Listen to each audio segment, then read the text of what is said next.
Olá, hoje nós vamos fazer um passeio histórico, contar histórias, curiosidades, pesquisas que são parte da nossa vivência. O que nós somos hoje é porque teve muita gente para trás que batalhou, né? Pois é, tem um pesquisador em Cuiabá aqui que já é famoso, porque ele administra há muito tempo, já há alguns anos, um canal no Facebook, o Cuiabá de Antigamente, e acabou se tornando uma referência. É o Francisco das Chagas Rocha, mais conhecido como Francisco das Chagas, pesquisador, memorialista e também conselheiro do Conselho Estadual de Cultura. Francisco, bem-vindo. Faz tempo que você não volta aqui, né? Bem-vindo Pois é, novamente. Lídice. É uma honra muito grande estar de volta aqui nesse canal tão conceituado e estou ao seu dispor para Bom, esclarecer algumas coisas. eu sei que você tem muitas histórias para contar, mas assim, eu queria que a gente, como eu falei que a gente ia viajar um pouco, né? Eu queria que você contasse um pouco do que você está descobrindo e descobriu recentemente em Chapada dos Guimarães. Você tem, inclusive, aí atuado em relação né, já que a gente acabou de ter Chapada com uma praça nova lá, né? Conta um pouco para a gente das suas pesquisas, o que você encontrou no cemitério, o que você ajudou com a praça. Vamos para a Chapada. Vamos para Chapada. Então, eu também criei uma página no Facebook chamado Chapada de Outrora.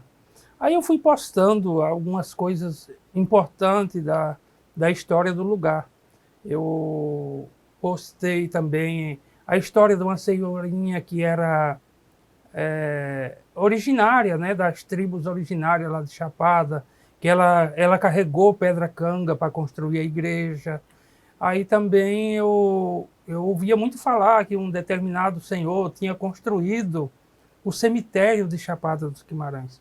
Aí eu comecei a pesquisar sobre esse referido cemitério. Eu encontrei nos documentos da Cúria Metropolitana de Cuiabá documentos autênticos, originais, que relatam como que foi que aconteceu essa história da construção do cemitério. Então, tudo aconteceu porque os corpos dos chapadenses eram sepultados dentro da igreja. A igreja não tinha piso, né? Era de chão batido. O que acontecia?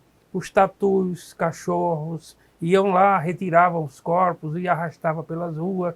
E era Nossa. aquela coisa, assim, esquisita.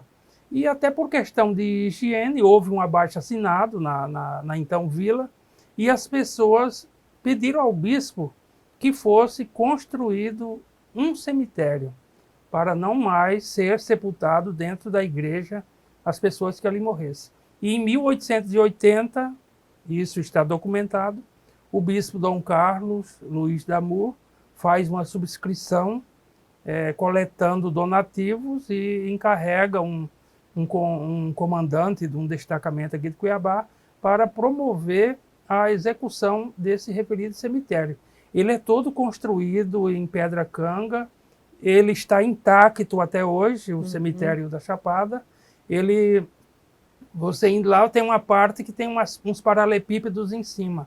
Aquela parte onde estão os paralelepípedos já é uma ampliação que foi feita em 1954, mais ou menos, Uhum. pelo prefeito Apolônio Buré.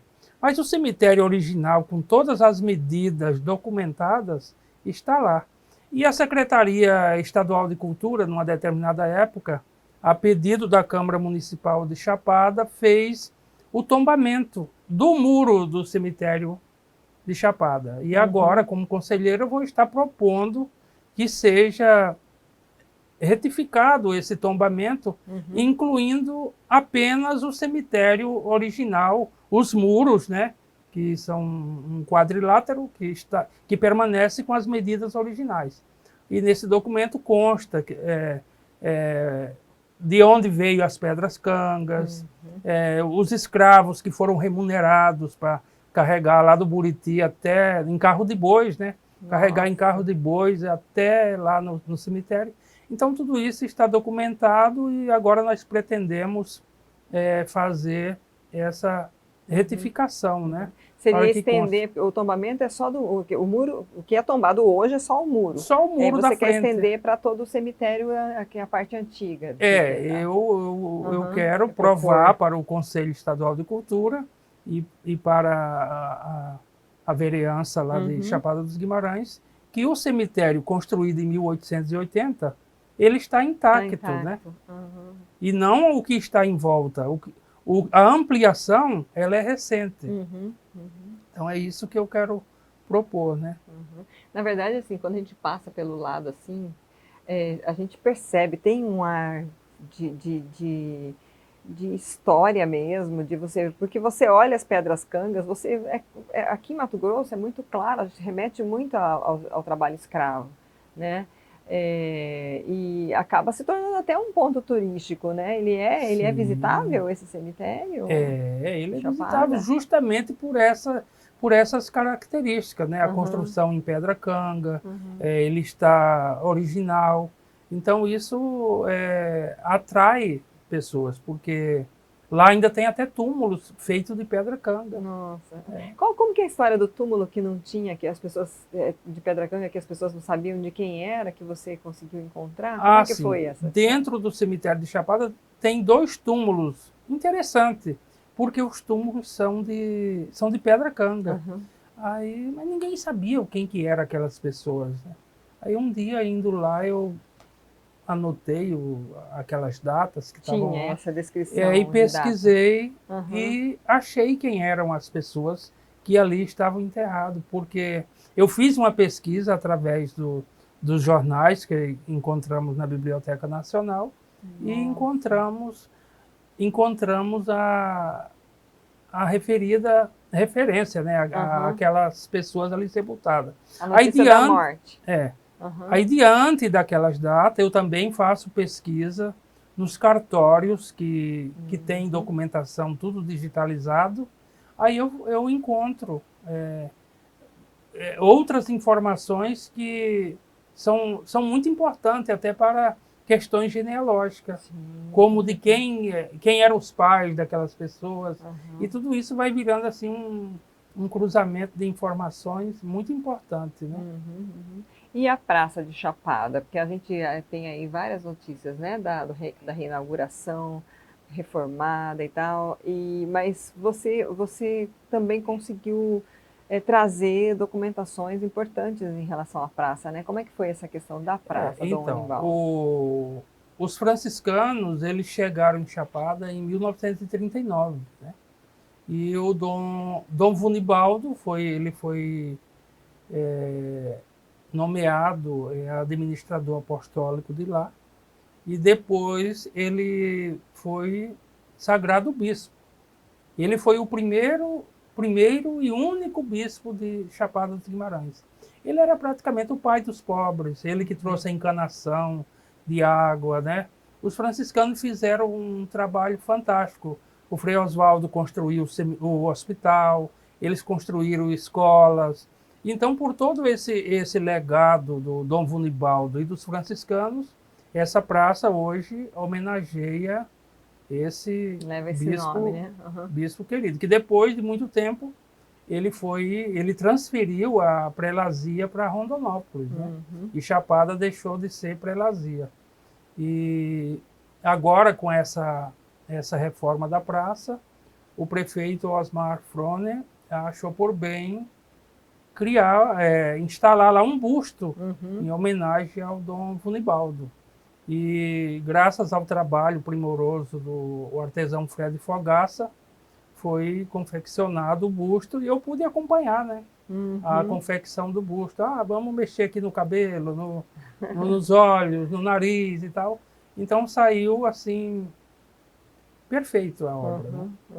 Aí, ó, gente, quem não foi ainda para Chapada, e Chapada deve estar, como se diz, né, bombando nessa época do ano, vai poder então ver o busto de Dom Vunivaldo. A praça está muito bonita. Francisco, a gente ouvindo você falar, parece algo assim, é algo tão natural em você, essa busca pela história, né?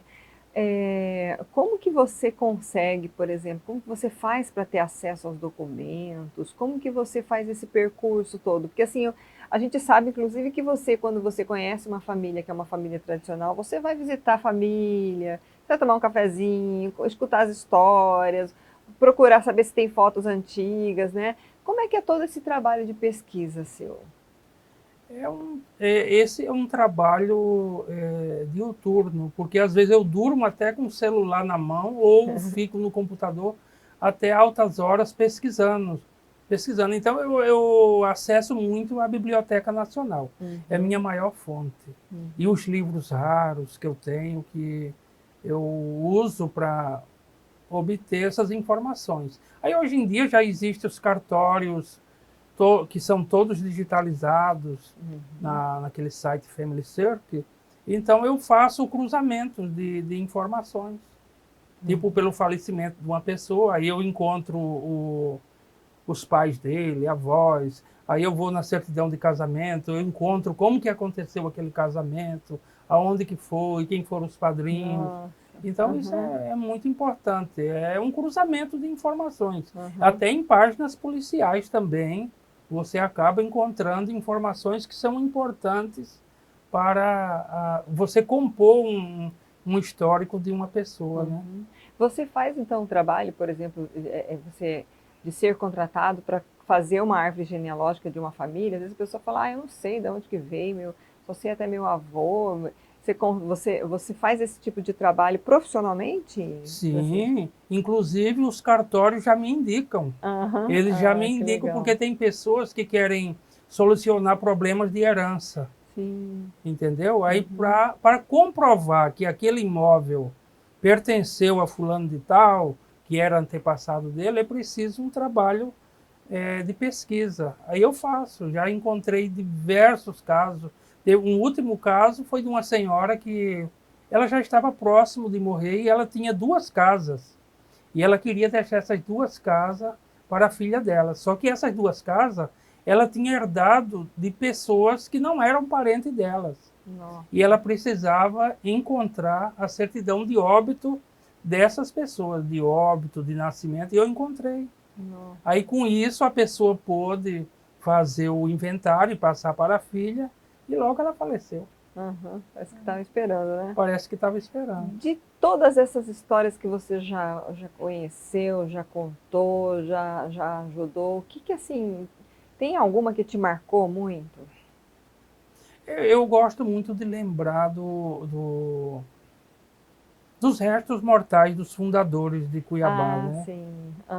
Eu acho muito interessante porque quando a catedral ela foi demolida, a primeira parte, em 1958, aí em 1968 foi demolida a frente. E já nessa época a comissão pró-construção, que era comandada por um deficiente visual, por incrível que pareça, Dr. Luiz Felipe Pereira Leite, ele teve essa preocupação de trazer para a catedral os restos mortais dos fundadores, né? O Pascoal Moreira Cabral, ele morreu em 1724 e ele foi sepultado na primeira igrejinha de palha. Então você imagina, essa igrejinha de palha, ela se transformou numa outra igreja, depois na catedral, aí depois foi demolida até chegar nessa que nós temos hoje. Então ela passou por muitas transformações e o túmulo dele não foi encontrado. Né? Miguel Sutil... Mas está lá, embaixo da catedral. Né? Tecnicamente está lá. Tecnicamente, em algum lugar está lá. Em algum lugar. E Miguel Sutil morreu em Sorocaba em 1755 e ele pediu em testamento que ele queria ser sepultado aos pés de Nossa Senhora do Rosário, na igreja lá em Sorocaba. E assim foi feito. Ele foi sepultado no pé do altar de Nossa Senhora do Rosário. Então eu encontrei a certidão de óbito de Miguel Sutil. Eu tenho a certidão de óbito de Miguel Sutil, que eu solicitei em Sorocaba. Então ele realmente foi sepultado lá. Só que quando a catedral foi construída, o Dr. Luiz Felipe mandou buscar os restos mortais de Miguel Sutil lá em Sorocaba. Não encontraram nada. Porque a igreja onde ele foi sepultado também passou por diversas reformas. Então, uma ideia que foi sugerida pelo Instituto Histórico de Sorocaba e pelo bispo de lá foi que mandasse para Cuiabá um punhado de terras. De lá. Então, Olha só. em 1973, quando a Catedral de Cuiabá, a Catedral Metropolitana foi inaugurada, houve a entrada solene dos restos mortais dos fundadores, que na verdade era um punhado de terra de cada um. Nossa. Porque não existia. Então, alguns falam que essa é uma das maiores fake news da história da Catedral de Cuiabá. Nem se imaginava de internet, né? E lá, se você visitar a catedral, tem embaixo a cripta que tem ali a indicação, né? Dos restos mortais do Pascoal Moreira Cabral, tem os arcebispos, né, que passaram por Cuiabá, mas tem o Pascoal Moreira Cabral indicado. E o doutor Luiz, ele deixou bem claro nesse livro aqui, ó, 3 Sorocabanos no Arraial. É esse livro aqui.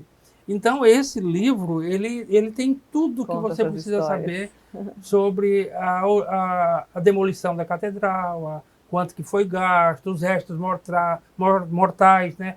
O traslado de tudo isso aí. Então, tudo isso está documentado, não é alguém que está inventando. Eu trabalho muito em cima de documentação. Sim, é importante. Porque quando existe a documentação, não tem como você fazer suposição, né? Com certeza. A gente está falando de igreja, então, como é que é a história da Igreja do Senhor dos Passos, que foi construída por uma pessoa que foi enterrada viva? Como é que é essa história, Francisco? Então, lá foi o seguinte, o cidadão chamava-se José Manuel. Existem algumas datas que a igreja foi construída em 1792, mas baseando-se no sino mais antigo que lá existe, a data mais provável da construção da igreja é 1813. 1813. O José Manuel não tem nada a ver com a epidemia da varíola, que foi muitos anos depois, em 1867. O José Manuel, ele teve um ataque cataléptico, né? Ele foi dado como morto e ele foi enterrado vivo. Só que ele... Achava que ele estava morto ele só teve um ataque cataléptico, né? E ele tinha uma quantia de dinheiro num bornal, né? Na casa dele. Ele morava na 13 de junho, lá para aquelas bandas do senador Azeredo, que morava esse cidadão. Aí ele foi enterrado. Quando ele despertou da sepultura, ele fez uma promessa, que se ele saísse, ele ia esmolar pelas ruas de Cuiabá para construir uma igreja dedicada ao Senhor dos Passos. Aí ele também lembrou que ele tinha esse dinheirinho na casa dele. Quando ele despertou, ele foi lá, pegou esse dinheiro, conseguiu sair e começou a construção da igreja e passou a esmolar para construir a igreja do Senhor dos Passos. Não é essa que nós temos hoje, né? Porque se você passar lá na frente da igreja, lá está escrito num frontão bem alto, Ampliata et Renovata. Então, quer dizer, a igreja em 1888, o bispo Dom Carlos Damur fez uma coleta por muitos anos entre os cuiabanos para remodelar essa igrejinha que o José Manuel, que ficou conhecido como Manuel Cova, o Dom Carlos ampliou. Então ele deu essa torre bonita que tem lá, tem lugar para pôr relógio que nunca foi colocado, colocou os sinos e tudo. E em janeiro do ano de 1900, a igreja foi inaugurada. Existe a ata da inauguração, entendeu? Então é toda essa história. O José Manuel, o Manuel Cova, realmente foi ele quem iniciou a devoção ao Senhor dos Passos. E tá aí, hoje ela está sendo reformada, né? Já está pronta, né? Bom, gente, a gente tem tanta história para ouvir do Francisco, né? Eu acho que assim, eu quero segurar você mais um pouquinho aqui para a gente contar um pouquinho mais de história, Francisco. Mas a gente recentemente, até o RD News publicou a notícia, a gente teve o dia 8 de dezembro, da Imaculada Conceição, né? E foi algo que você descobriu também, foi daqui de Cuiabá que partiu o pedido para Roma, para ser instituída essa data? Como é que foi essa Sim, história? exatamente. A devoção à Nossa Senhora da Conceição, ela é muito antiga, desde Uhum, o século 17, 16, por aí, já existe a devoção à Nossa Senhora da Conceição. uhum, Tanto é que Nossa Senhora da Conceição, ela é a rainha de Portugal, Nossa uhum, Senhora da Conceição. E em 1849, o bispo de Cuiabá, Dom José Antônio dos Reis, ele escreve ao Papa Pio IX pedindo a promulgação do dogma da Imaculada, que ela seria imaculada desde o seu nascimento. uhum, Então, atendendo ao pedido desse bispo cuiabano, 6 anos depois, em 1854, o Papa Pio IX declara o dogma da Imaculada. Esse documento eu encontrei num jornal muito antigo, e o documento original encontra-se lá na Cúria Metropolitana de Cuiabá, juntamente com toda a documentação de cada bispo, que é separada por ano. Dom José foi o primeiro bispo de Cuiabá. uhum. Então, o dogma da Imaculada, ele é cuiabano. Assim como nós temos também o Cristo Redentor no Rio de Uhum, Janeiro. Ele tem um pouquinho de Cuiabá, né? Porque uhum. o Cristo Redentor, ele foi construído com a ajuda de todas as dioceses e arquidioceses do Brasil. Então, é Nós temos importante lá. saber disso, né? Como é que você lida, por exemplo, Francisco, quando as famílias te procuram com algumas histórias que vêm aí, passam de geração para geração, mas sem uma documentação, né? Meu pai falou que meu avô fez isso, que meu bisavô, enfim, fatos que as famílias às vezes relatam ou trazem como sendo parte da história delas, né?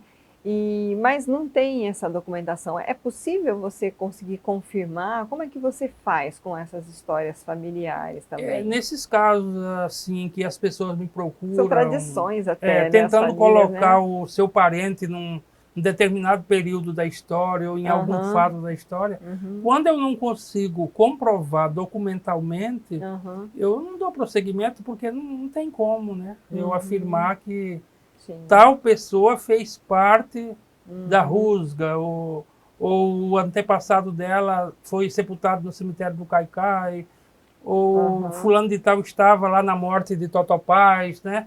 Então não aham, tem como. Se não tem, sim, não tem como comprovar, eu apenas ouço, né? Porque sim, aham. eu não vou menosprezar a informação que está chegando. Mas se não tem como Mas também comprovar não dá para documentalmente, chancelar, né?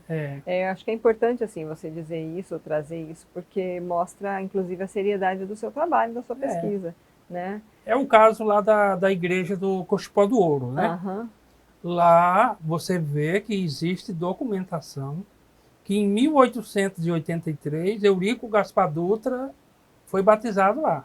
Ele foi batizado na pequena capela de Nossa Senhora do Rosário. uhum, Então lá, aquela igreja que tem lá no Cochipó do Ouro, ela não é da Penha de França. Tinha até placa lá dizendo que ela era da Penha de França. Fiquei sabendo agora essa semana que já retiraram a placa aham, e colocaram a denominação correta, que é a Igreja Nossa Senhora do Rosário. Então, lá não é e nunca foi a Igreja de Nossa Senhora da Penha de França. É uhum, uma igreja que ela foi construída às beiras do rio Cochipó lá, em 1825. Então, agora em 2025, essa mesma igreja do Cochipó do Ouro, ela fará 200 anos. nossa, uhum, Então, eles falam, aqui foi celebrada a primeira missa, não sei o que lá. Há controvérsias, aham, mas para isso precisa documentação. Mas uhum, lá nunca foi igreja Nossa Senhora da Penha de França. Por quê? Pascoal Moreira Cabral, quando fundou o Arraial da Forquilha, o Arraial da Forquilha não era ali. Não era uhum, ali. Então, uhum, quando ele vem para Cuiabá para se juntar a Miguel Sutil, ele abandonou o Arraial da Forquilha. E a Nossa Senhora da Penha de França, ela é a padroeira dos navegantes. Então, uhum, Os bandeirantes, quando eles vinham nessas incursões pelo mundo afora, eles traziam a imagem de Nossa Senhora da Penha de França. Tanto é que nós não temos nenhuma imagem de Nossa Senhora da Penha de França Isso que eu ia perguntar, do período barroco. tem alguma por aqui, no Cuiabá? Então, aí, Lídice, em 1930, um importante coronel, comandante da Polícia Militar de Mato Grosso, casado com a professora Tereza Lobo, ele construiu, antes da Ponte de Ferro, no Recanto Tranquilo, uma pequena igreja que existe até hoje, de Nossa Senhora da Penha de França. Lá existe uma imagem muito bonita, de gesso, super antiga, né? Mas é uma imagem bonita, e uma capelinha minúscula.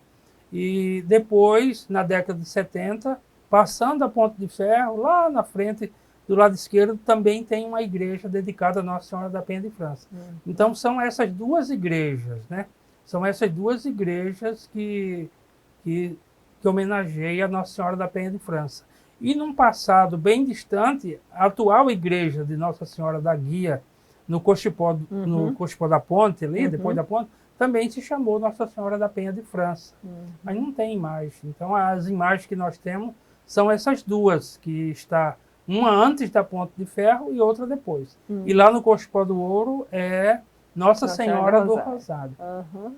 Bom, gente, dá vontade de ficar o dia inteiro escutando o Francisco contar histórias aqui, histórias que fizeram parte, né, da nossa cultura, do nosso povo, da vinda também. Você também é pau-rodado, né, como diz o cuiabano, veio do Nordeste, né, para cá, fez aqui a sua terra, já foi homenageado, já recebeu muitas homenagens, justamente por causa desse trabalho de busca da memória, né?